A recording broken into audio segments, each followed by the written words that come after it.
Is okay. I think we are good to get started. So let's go. All right. This is my LinkedIn. Okay, this is what we're going to talk about. I'm just double checking, guys. So just give me one quick moment here before we get started. Why am I not shown?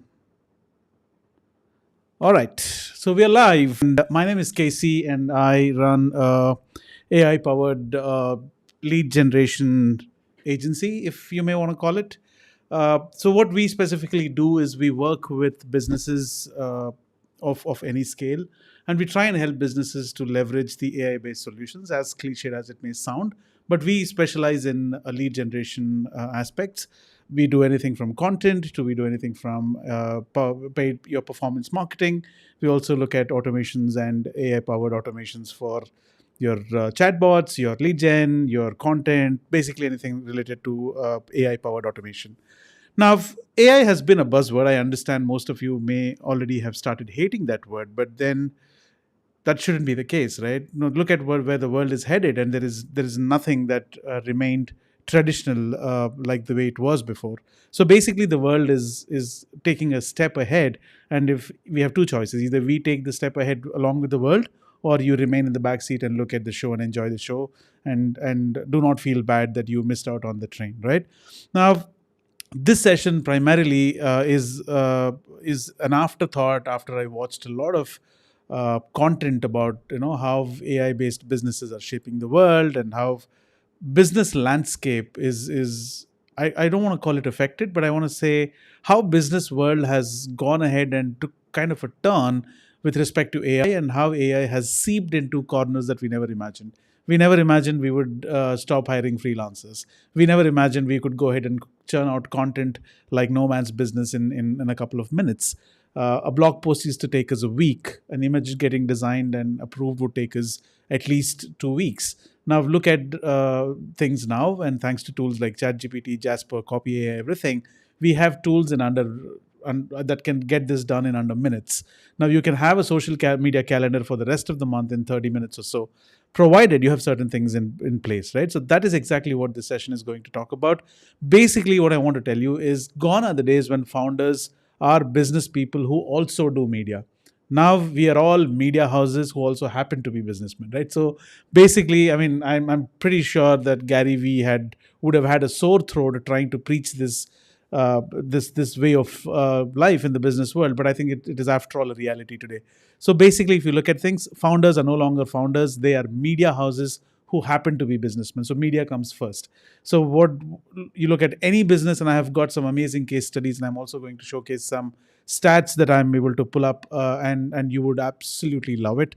So what I am going to talk about now is, let's talk about what is the whole buzz about founders acting media like media houses, and what's the whole buzz around content as such, and what is new about AI based content, and what is the right mindset for us to go ahead and do that. And as business owners, what is the first step for us to go ahead and do that? Because we may know how to do things eventually along the way, but to start with, we don't know where to start, right? That could be a terrible problem. You don't even start, then how do you scale it and how do you improvise on what you're already doing? So that got me thinking, and that's when I thought that I should do this stream. So let's get started. And what you see on your screens is the first slide ever. I've tried to do two things. One, I've tried to not make this like a boring lecture. And the second thing is, this is not long enough. So I'm only going to be talking about practical cases and what you see around the world, so that you can assume that this is a collated view of things that I have been following up for at least the last year and a half, 18, 24 months, right? So founders of media moguls unleashing AI powered lead generation in 2024. We're not talking about how AI can help you go ahead and create content. We're not looking at how AI can write the copy for you. We're not looking at AI creating ads for you. We're talking about how AI can actually help in your daily chores of marketing and other aspects of running the business, where you can go ahead and generate leads for yourself, right? So now in the digital landscape, businesses are facing an unprecedented challenge, standing out and capturing the attention of potential customers. Now, here is something that I really wanted to tell you, and if you do not take away anything from this presentation or from this live stream, I'm okay. But just understand this one thing. This should be your takeaway. You are not somebody who is in business also doing social media or media. You are a media house. That's how you should be thinking. You are a media house primarily, trying to run like multiple channels. Assume that YouTube is a channel, LinkedIn is a channel, Instagram is a channel, newsletter is a channel, email is a channel for customers that you already have and for potential customers that you're seeking out to reach. Likewise approach, the approach is similar. Now you are a media house, which means your job is to put out as much content as possible to not to attract your potential audiences. That's gone, right? Now your job is to make sure that you are helping people already even before they're your customers. Now, who would you go to? Wouldn't you love somebody to do that for you? Now, if you're looking at buying a car or a property for that matter, you wouldn't want somebody to withhold all the information and give you all the information only when you sign up for them or you pay them an initial token amount or you make a booking for the car or a property. You would hate that, right? Now, why wouldn't we expect the same scenario with our customers or potential customers as well? They would want to be helped. They would want to us to reach out to them and solve their problems, or at least gain their confidence and tell them I would be going ahead and solving these problems for you and I'm already doing it as we speak, is the kind of approach that I'm looking at, right? So basically you're looking at the landscape has changed. Basically nobody, the power is not in the business's hands. The power is not even in the media platforms. It is not YouTube who is deciding it. It is not LinkedIn who is deciding it. They may have have limited control in terms of giving you the reach based upon what you're doing on these platforms. If you're doing a good job, maybe your reach will explode. If you're not, then it wouldn't. But the real power lies in the hands of the customer or the potential customer. He is the decision making factor, right? So the landscape is changing. We already know that. Now, what if I told you that your company is already a media powerhouse just waiting to be unleashed? Now, unleash it. What are we waiting for? All you need to do is figure out a handful of tools. And this session is not going to be about the tools because I hate it. I'm pretty sure you hate it. There are tools for everything, and you don't need me to be giving advices on those tools. Yes, there are certain tools where I can help you decide whether it is good or not, or how do you milk that tool and maximize what you paid for. But that's the story for another day. But now it is important for us to understand how do we approach lead generation and how do we approach this end goal while we're acting like a media powerhouse. We're not acting, we're just going to be a powerhouse of media, right? Now embrace the founder as media concept. That is the whole takeaway from this stream. Now founder as media, which means you cannot say that I'm the CEO, I will not show my face. I'm CEO, I don't have the time.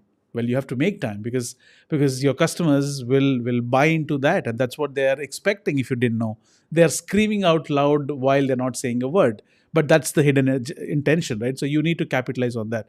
You are a founder. If you happen to be a founder in media of any size, in a company that is of any size, your job is to go out there and be the face of the company because it's your company at the end of the day. Now revolutionize your lead generation strategy by leveraging the power of content and AI. Do not do this as a means to go ahead and achieve leads. Do not do that. Let it be your inbuilt DNA, right?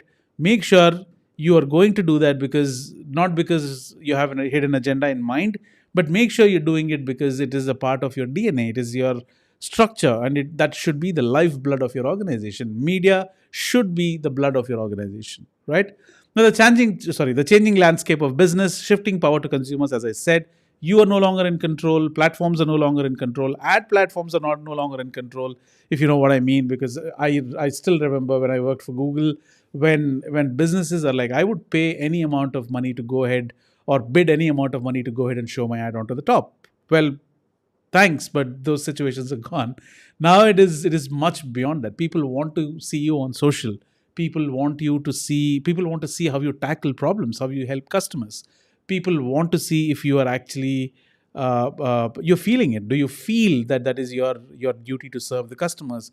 Or what if you flip after you onboard them, right? So they would want to see you where they're actually profiling you while you're doing this media. And it is a great opportunity. You can look at it in two ways. One, it's a painful process. Making media is painful process. I don't look good on camera. I don't know. I'm not dressed for it. I don't know what to speak. I don't know what I'm going to go ahead and talk about. Should I sell my customers on the video? What should I talk about? Do I have anything to talk about? Uh, Practical situations, I understand, but you have to make that happen.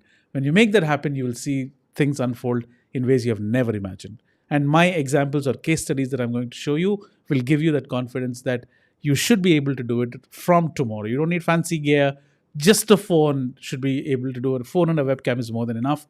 So that's how it is, right? So shifting power to consumers, it has fundamentally shifted the balance of power, placing it firmly in the hands of consumers. With an abundance of information and options at their fingertips, they have become more discerning and harder to impress. It's your job. Traditional marketing tactics are no longer as effective as this new reality. Now, okay, you tricked them into buying a webinar, you got hold of their emails, you started bombarding them without even showing your face, you started bombarding them, offers, funnels. It's gone, guys. Trust me.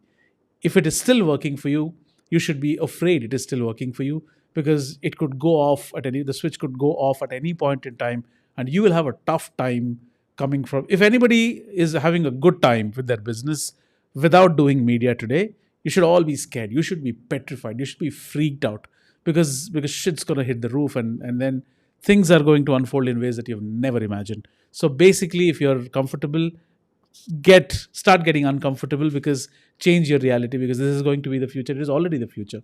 Now, importance of content. To succeed in this evolving landscape, businesses must adapt by becoming content creators and curators. Every founder is a YouTuber, according to me. Why would Elon Musk go ahead and start doing things on Twitter? Why does he not have rockets to launch? Does he not have electric cars to change the world? Is he not busy sending people to the Mars? Of course he is, but he understands the power of having no barriers when you're interacting with your customers. Why are celebrities on social media, right? Don't you think perhaps do a good job of spying on them and clicking their pictures everywhere they go to? Yes, but they would want to magnify that reach, right? So they don't want any middlemen in between. So cut out the middlemen, and for in some cases the platform itself becomes the hurdle. I know that there are 1,000 people watching my channel on YouTube, but YouTube is the hurdle. I would want ideally to move these audiences to some other place. Don't you want to do that as a businessman? But how do you do that? This is the way you do that, right? So a new reality: businesses can no longer afford to focus solely on product or service development and sales. It's gone. It's out of the window. They must embrace a media mindset, viewing their company as a content platform that educates, entertains, and inspires their target audience. Educate, educate, educate, educate, educate, educate. Keep educating. It'll pay off, right? And by the way, it's not trick, it's how the real world works. And who doesn't understand the man on this slide? He has become a poster boy of having to run companies like media houses. But it's all good. I mean, he actually means it, and he actually is right when he says what he says, right? So it's time to challenge. I mean, founders as media houses, it's time to challenge the traditional view of founders as solely focused on product or service development and sales. Instead, embrace the concept of the founder as media, recognize the vast potential for your company to become a content powerhouse. Now, thankfully, what is happening right now is, I don't know if I'm sounding too loud, but let me adjust the volume. Am I sounding too loud? I don't know. All right. So, by adopting a media mindset, you can transform your business into a platform that educates, entertains, and inspires your audience. Every interaction with your customers, from every piece of content that you put out onto the internet, that your customers get to watch sooner or later, is an opportunity, is a sales pitch. Trust me. I don't mean to say you go on camera and start saying, buy my product, buy my product, buy my product. You can't afford to do that. You can't even say that I'm the best. Show things to them, to the audiences. Show what you're good at. Right? Show them what you've got. Show them how you help solving problems. Customer may or may not love your product. It depends on what features you offer, what price points you offer, but they love one thing for sure: to show them that you're around to help them when things go wrong, or when they have a problem, you're there for them. And you are proving that, and you're giving them that confidence by putting yourself out in the media, out being the face of what you're trying to say, or what you're already saying in the content that you're in your publishing. You're proving that I'm here for you, right? So that's how they gain that confidence and loyalty, and ultimately more high quality leads for your businesses are going to flow sooner or later. It may take a little while depending on what product, what media, how good you are, and things like that. But sooner or later, they will start trickling in, until you will have a consistent pipeline that probably would never go dry. All right, so the power of content in lead generation, the content struggle. Many businesses struggle to create enough high quality content that truly resonates with their target audience. It can be a daunting task, especially with limited resources and time constraints. Now, things could go wrong with a lot of businesses and marketers as well. Now a company tells you that, okay, this is my website, go make content for me. Not enough. That's not enough context for a business owner or a marketer, especially. I mean, I go through that with a few of my clients. They just give me the website and they say that, oh, go figure out, right?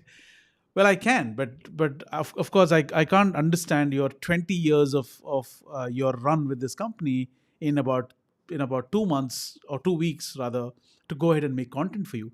I need to understand what you're all about. So how about this? If you are in that situation, split the roles. You decide, because you're good with your business. Let's say if I'm the marketer and you are the business owner, you are good with your business. You are the undisputed champ of your business. I am probably good at finding out the content that may resonate well with the audience, because that's my job. So why not we work together? We take about an hour every week. We sort of have like a private podcast. It's not that something it's going to go into the public, but then there are certain clips that would resonate well with your audiences. So I bring the questions, you give me the answers about your business, and then we work together, make turn that into amazing pieces of content, edit if it is required, add subtitles. uh, I mean, why not do that? So those, there are struggles, but for every struggle there is a solution. So if you're a business owner struggling with these kind of problems, there's always a solution. There are more people.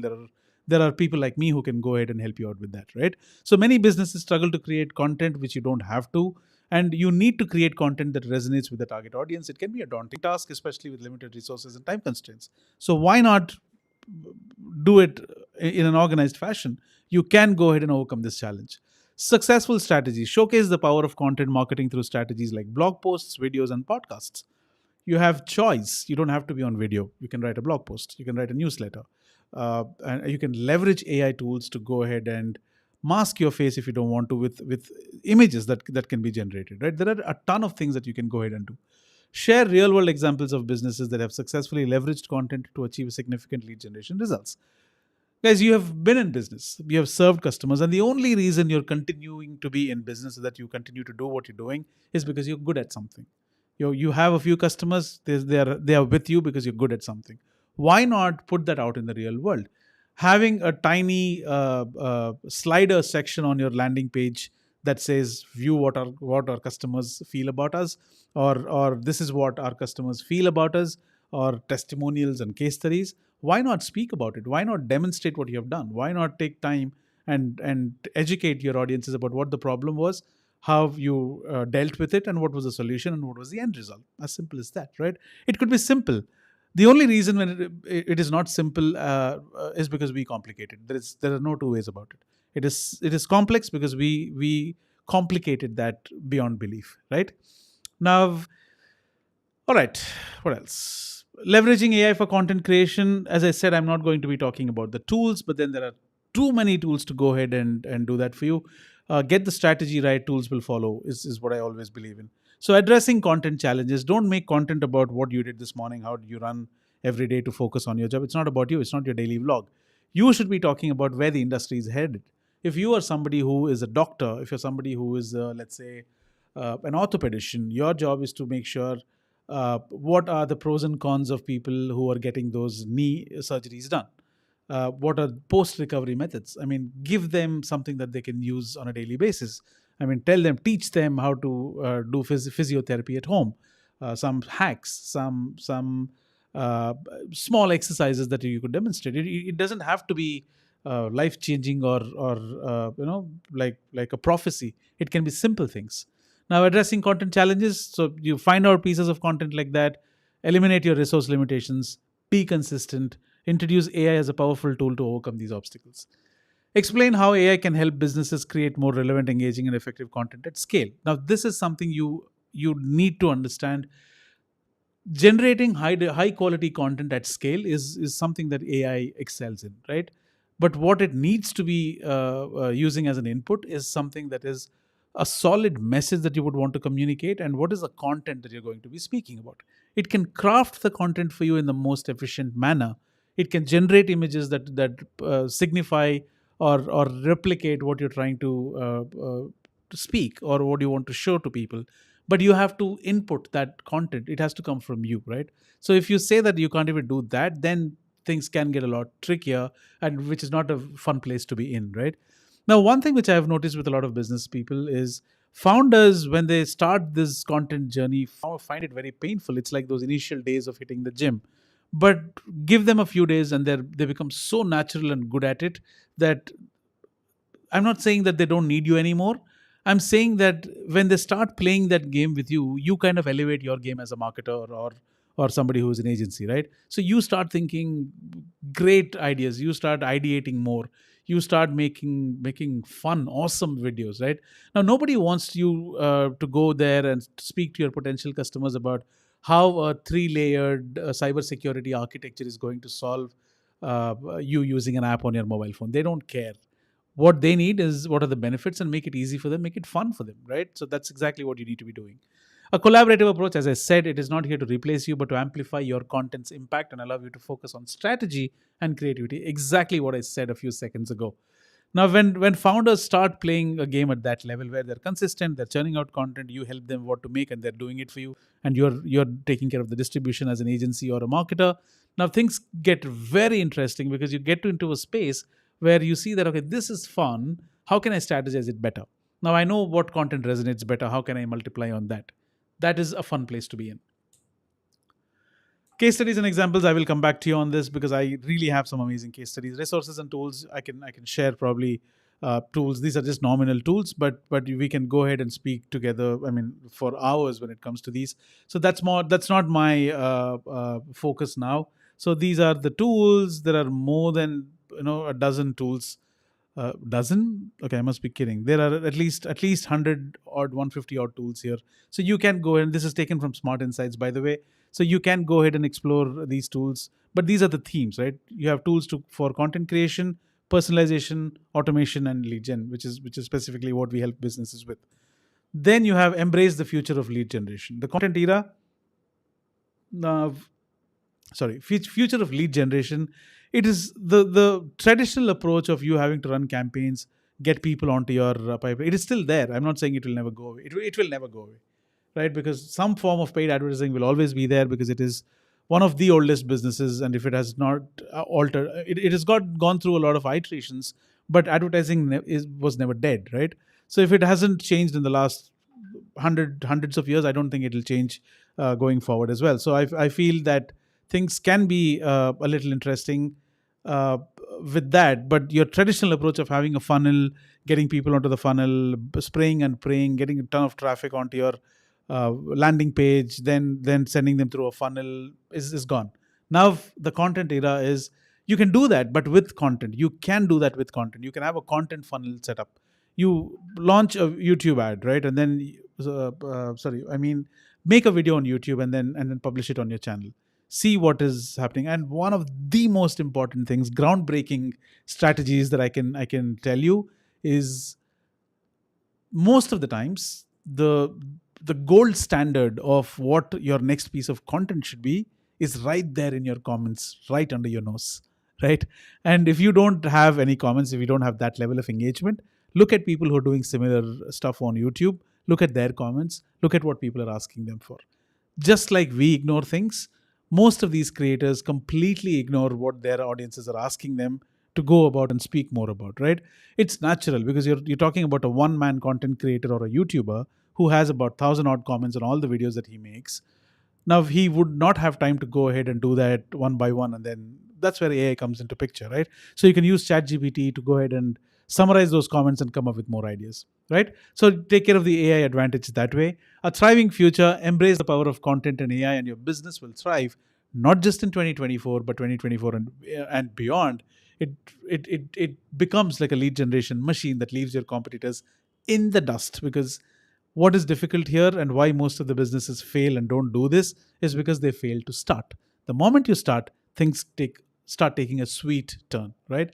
Now, a quick example of a few case studies that I have. I'm not going to go in detail and bore you with this presentation, but I'm just going to talk about what they are and what they do. Now, you may have heard about Barstool, right? Barstool is I mean, I remember watching these websites and looking at their content. I thought to myself, okay, not bad. So and this is something which may resonate with you. One Bite Pizza reviews. There was a guy out standing outside all the pizza stores, and then he was taking a bite on pizzas, and he was reviewing these pizzas based upon the different locations, right? I think Dave Portnoy was his name, right? Now, I quite didn't understand it at the time, but look at what they're doing today.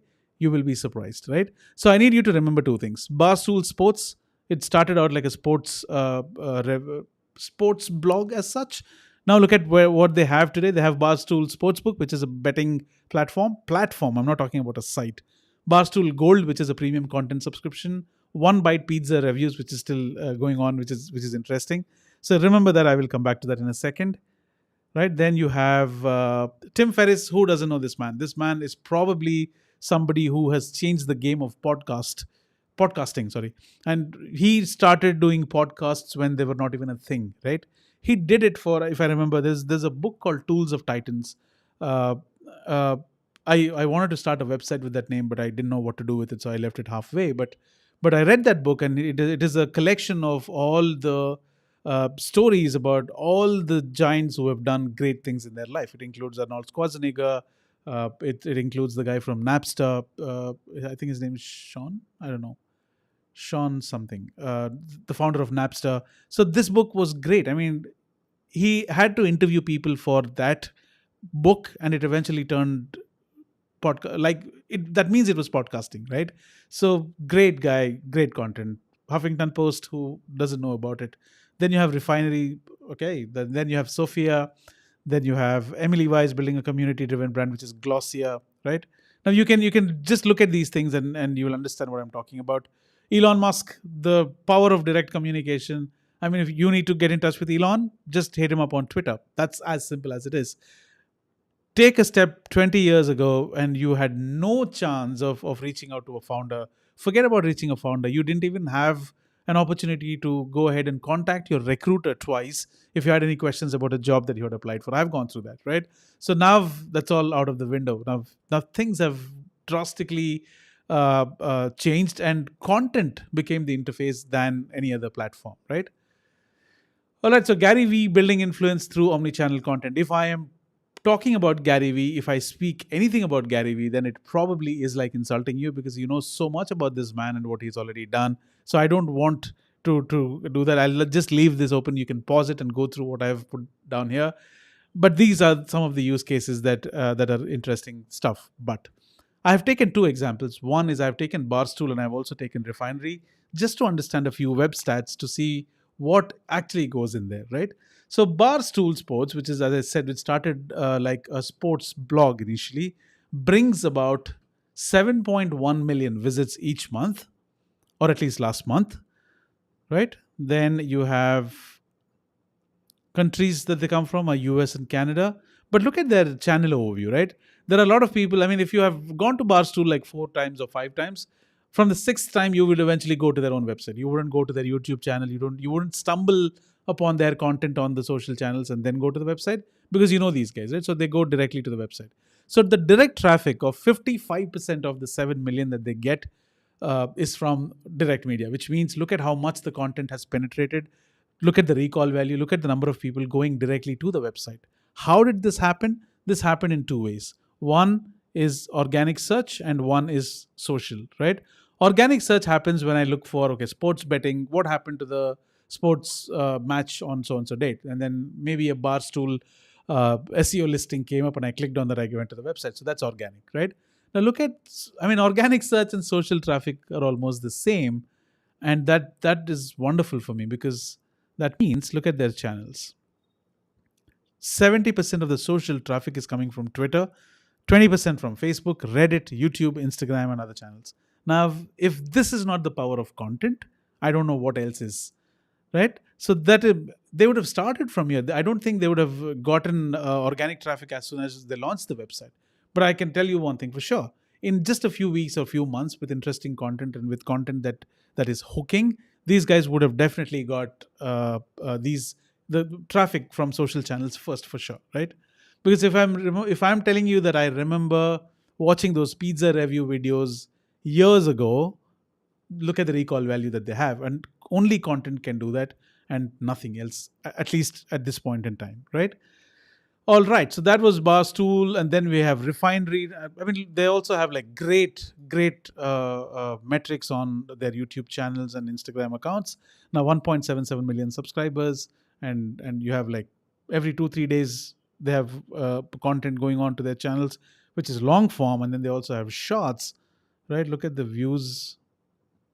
Not bad, I would say. Right, maybe not proportional to the million odd subscribers, but good stuff, right? So this is getting them. This is serving as their top of the funnel, where people discover them on these channels and then go look at what these guys do on the website. Now, similarly, I also have put together the Refinery 29's content. Now, Refinery 29 is this 7.83 million again in June 2024. And then you have traffic sources. Direct traffic again 35%, organic search is 54%. Look at social. The next best is social, right? So if social happens to be trust me, organic and direct is not in your hands. It depends. It is an after effect of what happens on content, right? So let's see if we can actually change this for the last 3 months and see what happened. All right. So the last 3 months, organic is 54%, social is 6%. Right. If you go back in time and maybe look at the traffic for 6 months, 3 years ago, now the stats would have been different, right? So these are after effect. What happened? What did you do on social that led to this? Is can be explained. But what is the social split? Let's look at the social traffic that these guys are at. Reddit 44%, 32.34% is Pinterest, 7% is Twitter, 3% is Pocket, Facebook is 2.9. YouTube is not even here. But look at the number of subscribers they have on YouTube, 3.18 million subscribers. Now, which means Reddit and all the others are, if YouTube is not showing in this chart, it means these are the top traffic sources. Now, if YouTube has 3.18 subscribers, million subscribers, look at the engagement and look at the traction these platforms have. They may not have those many subscribers, but look at the traction they have, right? So that, ladies and gentlemen, especially founders and business owners, this is your opportunity to go ahead and pick up content as, media as an important thing you need to be doing from tomorrow.